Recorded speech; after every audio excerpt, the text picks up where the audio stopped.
السلام علیکم ورحمۃ اللہ وبرکاتہ۔ شائقین عربی کو عربی کلاس میں خوش آمدید۔ ہدایت النحو کتاب زیر درس ہے، لمبے عرصے کے بعد حاضر ہوا ہوں۔ بہرحال یہ کتاب تقریباً 2/3 مکمل ہو چکی ہے۔ اب آخری حصہ ہم پڑھیں گے، خاتمۃ الکتاب ہے، یہ توابع کے بارے میں ہے۔ پچھلے لیکچر سننے ہوں تو پلے لسٹ کے ذریعے آپ سن سکتے ہیں۔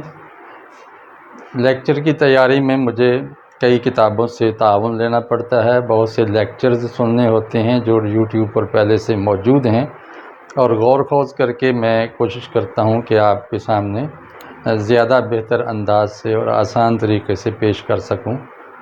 تو امید ہے کہ آپ اس کو لائک اور شیئر کریں گے، اور نئے ہیں تو چینل کو سبسکرائب کر لیں۔ آئیے شروع کرتے ہیں۔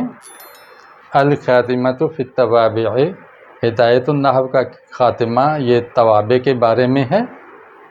توابع کیا ہے؟ اعلم ان التی مرت من الاسماء المعربہ، جان لے کہ جو گزر چکا ہے اسماء معربہ کے بارے میں پہلے جو تذکرہ ہو چکا ہے، کان اعرابها بالاصالہ، ان اسماء معربہ پر جو اعراب آتا تھا رفع نصب جر، وہ اصلی اعراب تھا، براہ راست اس کو اعراب ملا تھا آنے والے عامل کی وجہ سے، بأن دخلتها العوامل من المرفوعات، اس وجہ سے کہ ان پر عوامل داخل ہوئے تھے۔ وہ عوامل کون سے تھے؟ المرفوعات والمنصوبات والمجرورات، یہ نصب دینے والے، رفع دینے والے اور جر دینے والے۔ وقد یکون اعراب الاسم بتبعیت، اور کبھی کبھی یہ اسم کا اعراب تابع ہونے کی وجہ سے ہوتا ہے، اتباع میں ہوتا ہے، فالو کرنے سے ہوتا ہے۔ کس کو فالو کرنا؟ ما قبلہ، جو اس سے پہلے ہے۔ تو یہ بعد والا اسم پہلے والے اسم کی اتباع کرتا ہے، جو پچھلا اعراب پچھلے اسم کا اعراب ہوگا وہی اس کا اعراب ہوگا۔ وَيُسَمَّى التَّابِعَ، تو جب یہ اتباع کرتا ہے تو اس کا نام تابع رکھ دیا جاتا ہے۔ تابع کا معنی ہے اتباع کرنے والا۔ لِأَنَّهُ يَتْبَعُ مَا قَبْلَهُ فِي الْإِعْرَابِ، اس لیے اس کو تابع کہتے ہیں کہ یہ اتباع کرتا ہے اس کی جو اس سے پہلے ہے، اعراب میں اتباع کرتا ہے، یعنی ایک ہی بات میں اتباع ہے اس کی، وہ ہے اعرابی اتباع، یعنی جو پچھلے کا اعراب ہے وہی اس کا۔ وَهُوَ كُلُّ ثَانٍ مُعْرَبٍ، اب اس کی تعریف جو بنتی ہے، ہدایت النحو نے لکھا ہے کہ وَهُوَ كُلُّ ثَانٍ مُعْرَبٍ، ہر وہ دوسرا اسم معرب ہے، بِإِعْرَابِ سابقہ، جو اپنے سابق کے اعراب کے ساتھ آتا ہے، من جہۃ واحدۃ، ایک ہی جہت سے وہ ہوتا ہے، یعنی اگر پچھلے اسم کو فاعل ہونے کی وجہ سے رفع ملا ہے تو اس کو بھی فاعل ہونے کی وجہ سے رفع ملے گا، نہ کہ کسی اور وجہ سے۔ جبکہ اسی کتاب کی جو ماں ہے کافیہ، اس کے اندر تعریف ہے وَهُوَ كُلُّ ثَانٍ بِإِعْرَابِ سَابِقِهِ مِنْ جِهَةٍ وَاحِدَةٍ، تھوڑا سا فرق ہے، یہاں معرب کا لفظ آیا تھا اور یہاں معرب کا لفظ نہیں ہے، یعنی ہر وہ دوسرا اسم ہے جو اپنے سابق کے اعراب کے ساتھ آتا ہے، ایک ہی جہت سے، ایک ہی سبب سے۔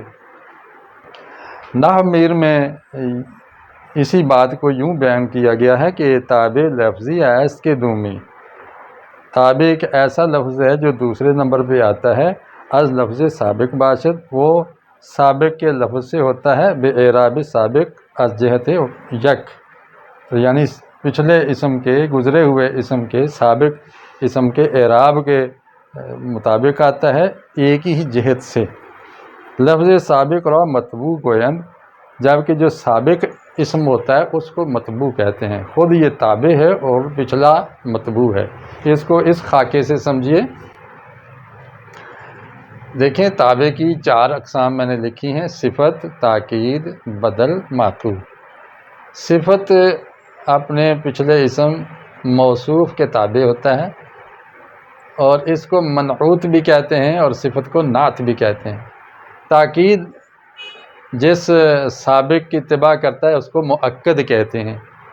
بدل جس سابق کی اتباع کرتا ہے اس کو مبدل منہ کہتے ہیں۔ معطوف جس سابق کی اتباع کرتا ہے اس کو معطوف علیہ کہتے ہیں۔ آپ جان چکے ہیں پہلے کہ اعراب کی قسمیں 2 ہیں، ایک حرفی اعراب اور ایک حرکتی اعراب۔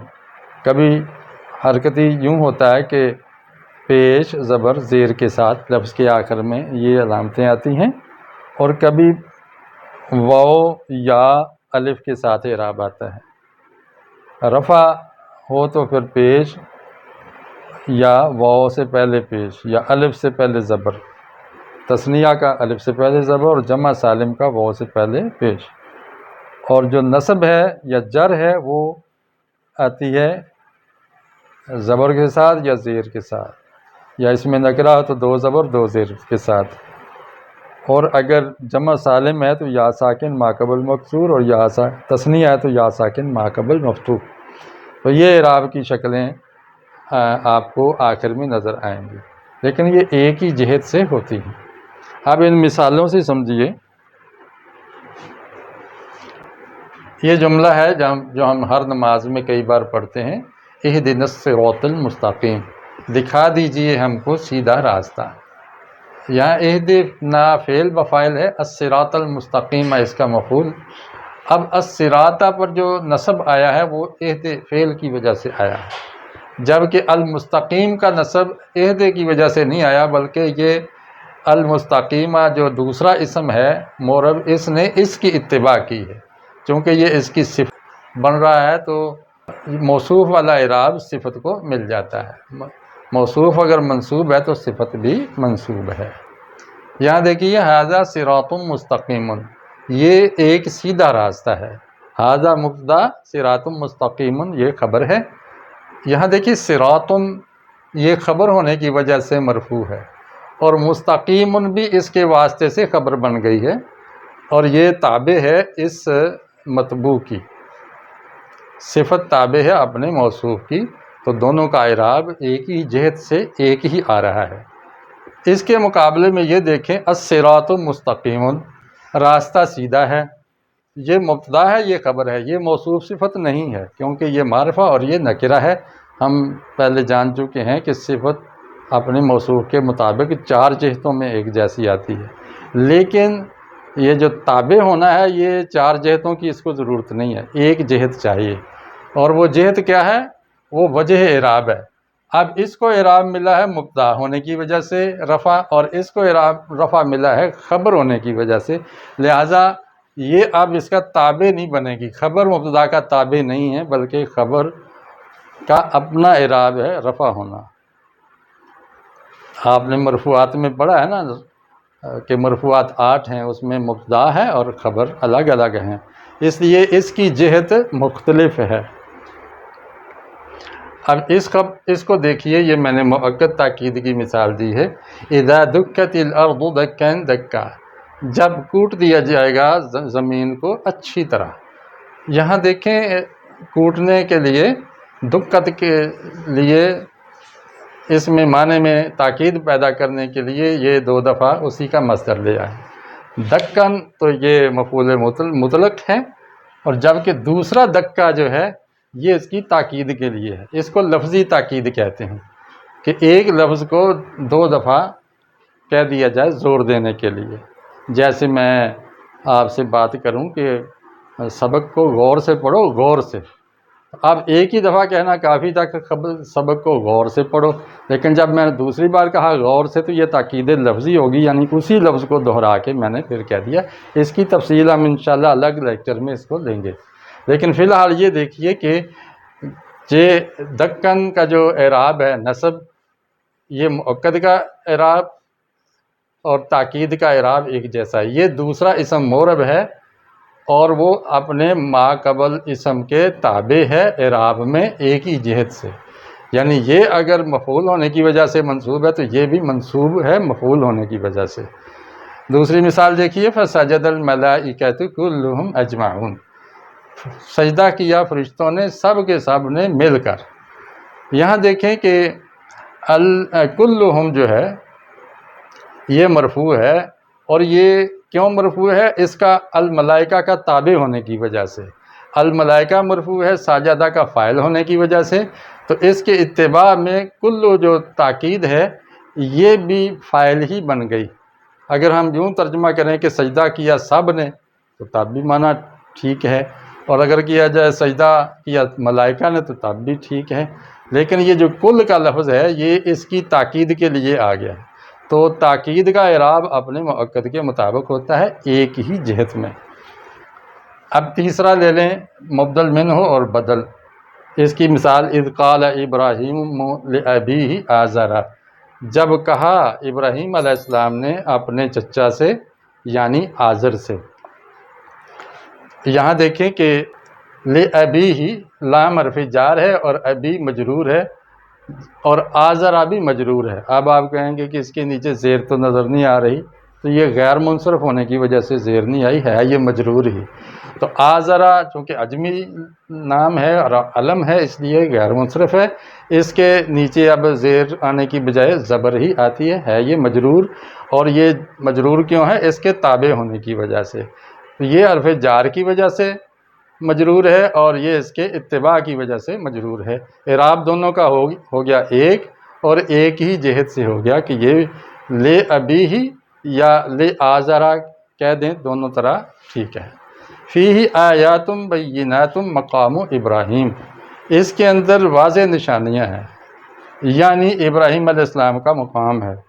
اب نشانیاں تو بہت سی ہیں لیکن بدل میں اس کو ذکر کر دیا، تو جو بدل کا اعراب ہے اپنے مبدل منہ کے مطابق آتا ہے، یعنی مقام ابراہیم بھی نشانی ہے اور بھی نشانیاں ہیں خانہ کعبہ کے دائیں بائیں۔ بینات مبتدا مؤخر ہونے کی وجہ سے مرفوع ہو رہا ہے، تو مقام کیوں مرفوع ہے؟ یہ اس کے تابع ہونے کی وجہ سے ہے، کیونکہ یہ مقام بدل بن رہا ہے اس کے مبدل منہ کا، تو جہت ایک ہی ہے، اس کے اندر بھی مبتدا ہونے کی وجہ سے اعراب ہے، اس کے اندر بھی مبتدا ہونے کی وجہ سے اعراب ہے۔ اب آخری مثال دے رہے ہیں معطوف علیہ اور معطوف کو سمجھ لیں کہ معطوف بھی اپنے معطوف علیہ کے تابع ہوتا ہے اعراب میں۔ خلق الموت والحیات، پیدا کیا ہے موت کو اور زندگی کو۔ اب یہ الحیات پر اعراب اس عطف کی وجہ سے اسی کا اعراب اس کو مل گیا ہے، تو الموت مفعول ہے تو الحیات بھی مفعول بن گیا ہے۔ اگر اس کو کھولا جائے تو بن جائے گا خلق الموت و خلق الحیات، تو یہاں واو عطف لانے کی وجہ سے خلق کو دو بار ذکر نہیں کرنا پڑا، تو معطوف کا اعراب اپنے معطوف علیہ کے مطابق ہو گیا ہے۔ یہ بھی منصوب ہے تو یہ بھی منصوب ہے، اور دونوں کی جہت ایک ہے کہ یہ بھی مفعول ہے اور یہ بھی مفعول ہے۔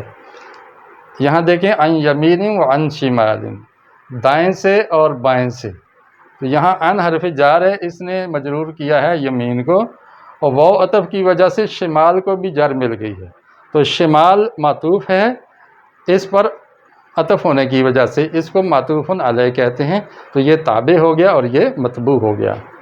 یہ تھا آج ہم نے سیکھا کہ تابع ہوتا کیا ہے اور کس لحاظ سے وہ اتباع کرتا ہے۔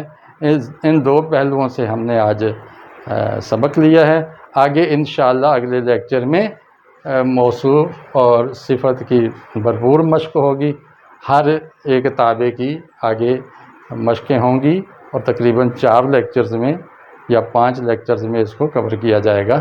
آپ چینل کے ساتھ جڑے رہیے، اور پسند آئے تو لائک اور شیئر کیجیے، نئے ہیں تو اس کو سبسکرائب کر لیجیے۔ اجازت چاہتا ہوں، السلام علیکم ورحمۃ اللہ وبرکاتہ۔